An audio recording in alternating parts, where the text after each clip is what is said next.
Olá, meus amigos! Vamos começando agora a parte 2 da ótica geométrica. E agora que a gente deu um passeio sobre essas questões de luz e do que a gente vai estudar em ótica, vamos estudar agora uma maneira da gente conseguir caracterizar a propagação da luz no ambiente. E essa maneira encontrada de simbolizar a luz, foi o raio de luz. Basicamente, o raio de luz é uma representação gráfica da direção e do sentido da propagação da luz. Então, são apenas linhas que vão nos orientar a caracterizar o movimento e essa propagação no ambiente. Dessa forma, o raio de luz não vai poder ser quantificado assim. Se eu vejo, por exemplo, um feixe de luz como a lanterna dos nossos celulares, eu não posso dizer que ali tem 40 mil raios de luz. O raio de luz não pode ser quantificado. Ele é mais um argumento, uma ferramenta gráfica para representar essa propagação. Assim, a gente chega a outro conceito, o feixe de luz, que é basicamente o conjunto de raios de luz. A gente vai ter 3 tipos de feixes. Um, que é o divergente, o 2, que é o convergente, e o 3, que é o paralelo. Para a gente conseguir entender melhor como é que esses feixes de luz se comportam de maneira divergente, a gente pode pensar aqui numa lanterna.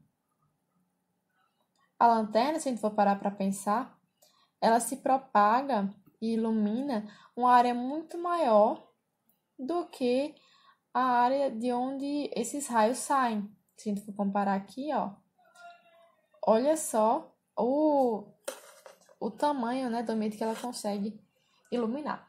E se a gente for realmente pensar, quando falta energia na nossa casa e a gente acende uma lanterna, às vezes a lanterna consegue iluminar até o ambiente inteiro. Então, isso tudo é porque ela sai aqui de um ponto de luz e consegue se dispersar, ter feixes divergentes para iluminar todo o ambiente. No tipo 2 da convergente, a gente consegue encontrar um exemplo a partir de lentes. Geralmente aparece muito em filme isso, quando eu tenho aqui, eu tô na floresta acampando e eu tenho uma incidência de raios do sol. E aí a lente permite que esses raios façam essa convergência. Ou seja, nessa convergência eu tenho um ponto que vai dar muita energia, geralmente para um combustível, uma porção de folhas que vão queimar facilmente e produzir fogo para eles se alimentarem, tal. Então, isso só é possível porque houve uma convergência em determinado ponto dessa dispersão dos raios. Então, eles saem de pontos de divergência, que são esses pontos aqui externos, e convergem em algum ponto. E esse exemplo é um exemplo perceptível para a gente. Já o exemplo mais corriqueiro são os feixes de luzes paralelos, que é o que acontece, por exemplo, na propagação dos raios do Sol sobre a Terra. Então, eles incidem paralelamente. Já sobre os meios de propagação da luz, vai ser uma forma de a gente entender como é que esses feixes vão incidir sobre esses meios. São, basicamente, 3 tipos de meios. E o primeiro é o meio transparente. O meio transparente, ele vai permitir que a luz se propague neles, mantendo o paralelismo dos raios luminosos. Então, vamos supor aqui que eu tenho um meio transparente, e aí eu tenho aqui os raios incidindo de maneira paralela a esse meio. Quando chega aqui no meio, ele vai manter essa propagação paralela e vai sair da mesma forma que entrou. Então, essa propagação que se mantém, ela vai permitir a formação de imagens nítidas.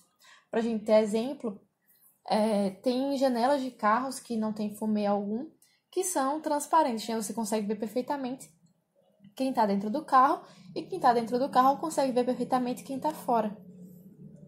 E este é o meio transparente.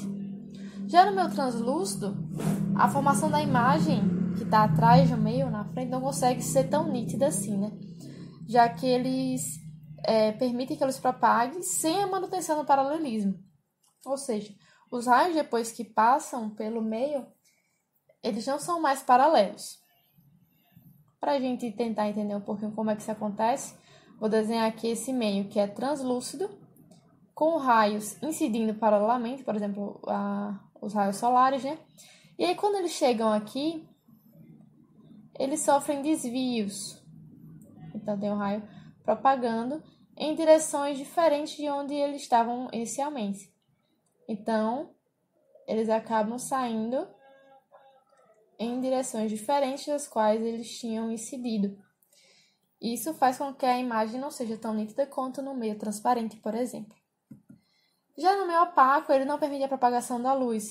Então, os raios, quando incidem no meio opaco, eles não ultrapassam. Eles são apenas absorvidos e não passam para o outro lado. Por isso que a gente não consegue ver quem está atrás de um meio opaco. Então, são exemplos: muros, portas de guarda-roupa, portas de armários, são todos meios opacos. Não é possível ver através deles.